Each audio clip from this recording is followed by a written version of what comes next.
Right. Good afternoon and welcome to the Cast London show here on red599.com. And my special guest is a veteran of the music industry, one of Sir Coxson's brethren, the man Eddie Capone. And what we're going to be doing for the Red 599 audience around the world is explain how we see culture moving around the world in the next few years. There's so much happening now with Simon Cowell and will.i.am, who's Quincy Jones' prodigy, and The Voice. And I was reading in the paper today, for instance, that Simon Cowell thinks The Voice is just a rip-off of his projects. However, if you go back to our days in the 60s and the 70s and 80s, when we dominated the scene in London, from a face value point of view, Fat Man will tell you as a songman that we were the first people to put up street posters. Sorry, drink some coffee. We were the first people to put up street posters for our song dances and stuff. And now that's an established thing now with billboards and that kind of thing, as you agree, Eddie? Yeah, absolutely. And when we were doing the dance at, I saw a program a while ago with Tom Jones on the television, where Tom Jones was talking about he used to go down to the Roaring Twenties and smoke a liquor thing, you understand, with Coxson. So it was a blues program, a program about the British blues scene, and Tom did a cover of Howlin' Wolves, Going Down Slow, which was fantastic. And so welcome indeed to the Cast London show. Cast London, that's myself, okay, and this is my brother Eddie Capone here. I have been in the business now 32 years in London. Eddie's been in the business nearly 50 years in London, and between us we share roughly nearly 100 years of show business in London.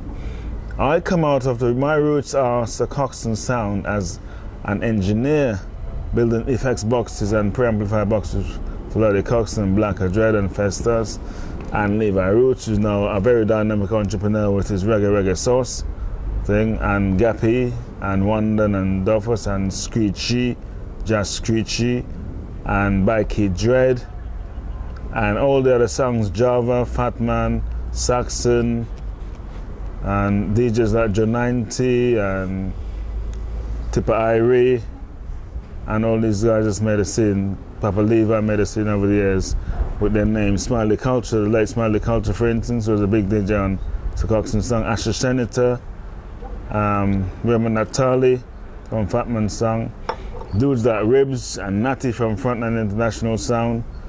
And my introduction to London wasn't Sir Coxson directly, it was Natty from Frontline International that introduced me to Coxson. And it blossomed from there, my career blossomed from there.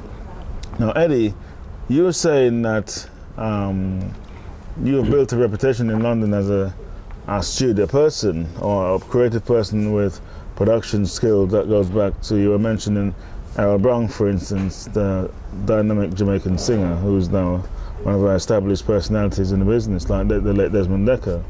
Now, how does you think today's scene compare with back in the day scene? You were saying, I remember we had a meeting the other day in your studio, and you were saying to me that today's kids are obsessed with money rather than the talent itself. Absolutely. And I noticed, I've been advertising the stage now, promoting myself in the stage newspaper for nearly 30 years now.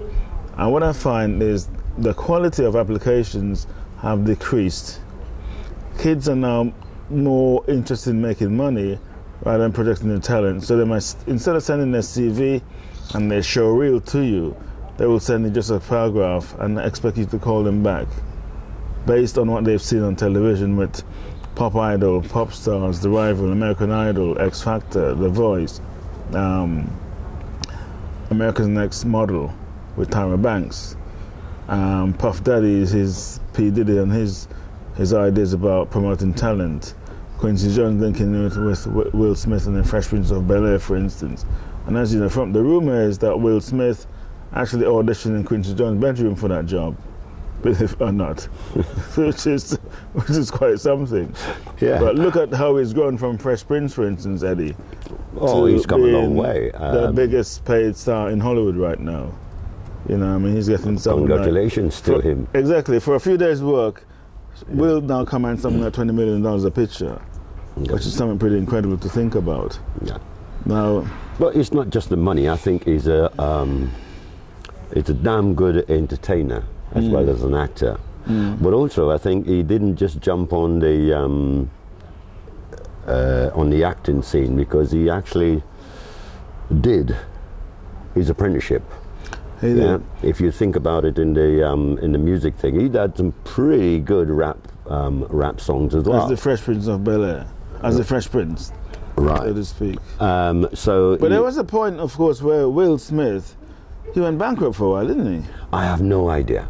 Apparently, that's what happened to him. Okay, 22. I don't follow artists. The financial side of it. No, I just look at their works, you know, Okay. and can appreciate the sort of things that they do. I mean, here you've touched on a few points, yeah. In 1964, 1965, there was only 3 black groups in the UK, and they were Black Velvet, Noir, and the Equals, and then Eddie came along. Okay. Errol came along with Hot Chocolate, but even before that, the group that really, if you like, gave me my break was the Foundations. Okay. It's the first black British group to have a #1 record in this country. Okay. So you're part of the Foundations? Yeah. Okay. Well, as you probably, if you're about 20 years old, looking at this show on red599.com, you won't know the Foundation was one of the foundation groups to do with the Brit soul scene. Like Bad Old Days, Baby Now That I Found You, Light Build of Me the Up Buttercup. World, Light of the World, and Sweet Sensation from Liverpool. Yeah, they came later. They were very much in the 80s. Yeah. I'm talking about 60s to 70s. Okay, I understand. Yeah. So, you know, a lot of groups sprang from this. You know, at one time I could remember all the shows were black. Black groups were never out of work. Right. Never out of work. We did all the university circuits. We did all the northern club circuits.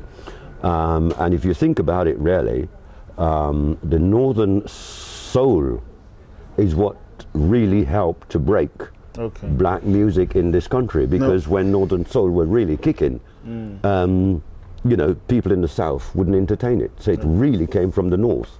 All of Motown acts used to come into the north and then come south, because that was where they had their biggest. So the Brit scene was used to break the black acts from America effectively and give them credibility in the marketplace. Absolutely. Okay. Now, Eddie, dudes like yourself, like the Coxton, Fat Man, Musclehead at Saxon, Blacker Dread. I remember I rang Blacker Dread the other day and he said, Kios, stop telling me about 50 cents because I got 50 cents home and I'm in my pocket here, so. Understand? So, Dread, for instance, who discovered Frankie Paul, the singer Frankie Paul, who's a very dynamic singer, one of the late Sugar Minot's best friend, is a very dynamic personality. But people like us are often compared to the LA and Babyface of this world and Quincy Joneses of this world, people like us that shape the scene. And even to some degree, people like Mr. Palmer, Carl Palmer, who's been involved with the industry now, distributing records for quite a while. And I noticed that there's an advert in The Voice newspaper where an entrepreneur is buying records, old school reggae records, and the chap said he'll travel anywhere at any time the entrepreneur said he'll travel anywhere at any time to pick up the records from you. What do you think? I went to Camden Market the other day and I paid 15 quid for a piece of plastic, a 45 piece of plastic a vinyl of Undying Love, the original Undying Love. I just, even the Sir Coxston label was certainly scratched out, and I couldn't believe the quality of it when I picked it up.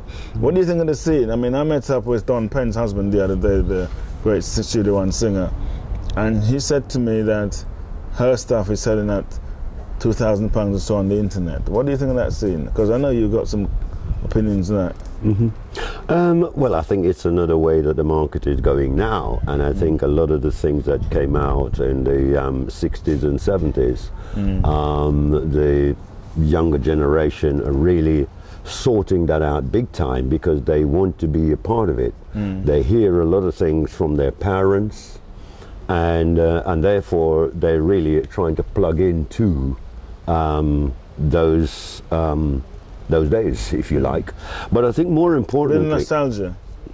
I think it's more than nostalgia, because if you look at the kind of production that that's coming out now, it's very much a mixture of old school and new school. Okay. Yeah, because what old school tend to have a lot of is melodies, good lyrics, good arrangements. Right.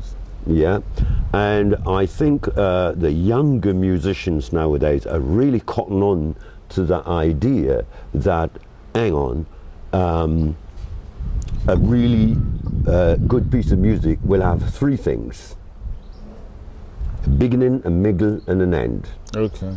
Yeah, a rhythm, a melody, and intelligent lyrics.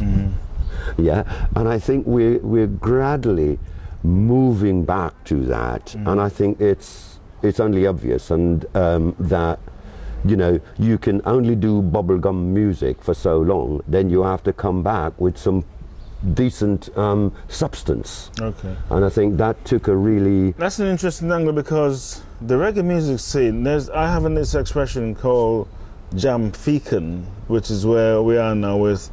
In the old days, they used to say, "What's happening, bruv?" Now, the average young person speaks like a black person. Down where I live down here in New Cross, Deptford, Greenwich Way, is a jerk chicken shop, and most of its customers seem to be white people. Okay?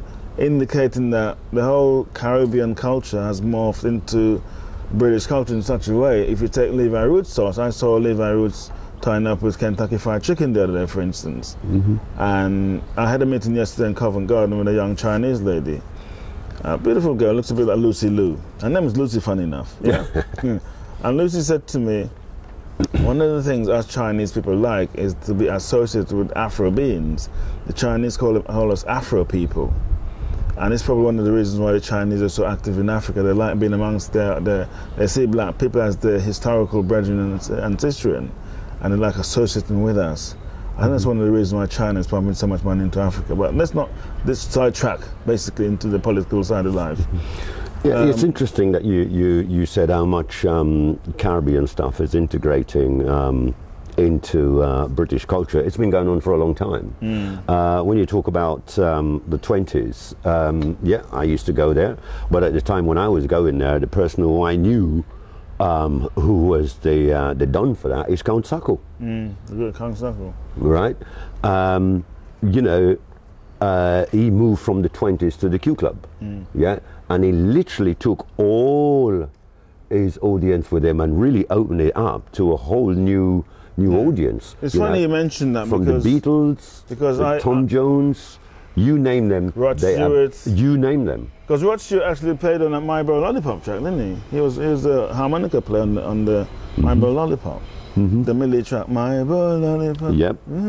A lot of people don't know the harmonica on that track is actually Rod Stewart playing the harmonica, which is pretty amazing when you think about it.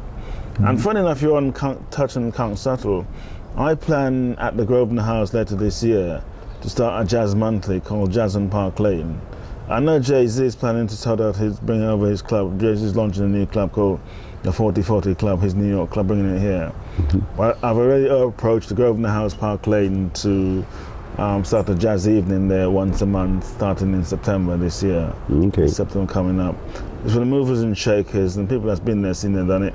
But you're playing jazz plastic or jazz CDs, because most of the jazz bands now are they're 6 foot under in a serious way, although they can hear us in heaven. Yeah. Yeah, I mean, music will never die because there'll always be someone to pick up the banner and run with it. And I think it's one of the things that you know, when you are in this particular career of music or film, whichever side you're on, whether it's producing, writing, or performing, it's about creativity. And you know, my experience and knowledge to a lot of the people that I've been fortunate to, my peers in particular, who I know, are really there for the creativity side of things. It's not about the money, yeah. It's about stretching themselves in terms of creativity, yeah. And I think one of the great recipient of this for me actually is Michael Jackson, because what he has done, irrespective of what you may think of some of the hideous things that he's done to himself, you know, for me it was part of his creativity, and he take it personally. Yeah, it's not just the music, but his whole image, his entire image is based around creativity. And what he's done is go where nobody else dared to go. Yeah, pushed the, yeah, he's pushed the envelope really wide, you know. So it's about the personal inside. What do you want to give to the world? What do you have to say to the world? It's not about what the world owe me something and therefore I'm entitled to X amount, you know, unless you are saying something to people. And this is where, you know, making a statement. Yeah, it is a statement, because some people express themselves by writing a book. Some people express themselves in many different ways. Musicians and writers, you know, express themselves through that art form. Okay. Yeah, like back in the days, just to finish something, back in the days, yeah, when we were recording, you would have a producer, an arranger, and an engineer, and an artist. Yeah, so, and the writer is always the key to that. So you have individual expertise bringing their talent to the table. It's not about, you know, one individual want to be head chef, cook and bottle washer. Yeah, and it got to the point where everybody said, well, I don't want to pay an arranger any money, I'll arrange it myself. I don't want to pay a producer any money, so I'll produce it myself. I don't want to have a writer to pay him any money, I want to write myself. So therefore I will collect all of those revenues myself, and it's based on greed. Got nothing to do with creativity. And I'm not saying some people haven't got away with it. Some people are very good at it. Some people are lousy at it. Yeah, but if you take producer, I mean, I call myself a film, television, music producer. Having not produced that much music, or not much television, or not much film, but in terms of how I see a producer's function, I remember I had a meeting the other day in Soho with the producer for Scandal, the movie Scandal, which starred Leon Herbert, who starred as Lucky Gordon. The guy, a gentleman called Steve Woolley, and Steve comes out of that scene with Harvey Weinstein and Miramax Pictures and Walt Disney and Paramount Pictures and these big studios, and he's the leading Brit producer in the UK for British films, along with the guys from Working Title Films. Now, he said to me, Cass, you remind me of an ad man who normally runs an advertising agency. And I said, Steve, I said to him, Steve, that's a tremendous compliment, thank you very much. So you mean I'm ahead of Saatchi & Saatchi? So he said, yeah.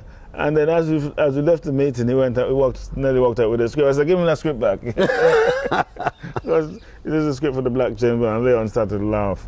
Now, if you take where we are now, you're talking about touching on producers, and you look at the production base and the production skills of, if you take, say, Simon Cowell now, you come back to the whole idea of Pop Idol, be off today, and we take, say, American Idol X Factor, The Voice on the BBC. Simon classes himself as a producer, okay? A man with an ear for the sound of The Voice. Now, to some degree, it's good to see that casting couch effect now displayed in the marketplace.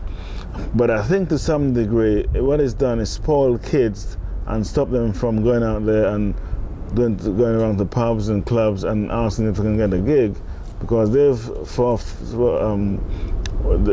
actually skipped over the hurdle of life in a way, and expect the show, going on the show, to be looked after basically, instead of doing the ropes, so to speak. No apprenticeship. What do you think of that? There is some plus and some minus there, because I think in any art form or trade or craft, you need to do an apprenticeship. Yeah, and the idea that you can just step out of college or university and think, okay, I've got a degree, so therefore I'm entitled to go at the end of the queue, the front of the queue rather, is a gross misgiving.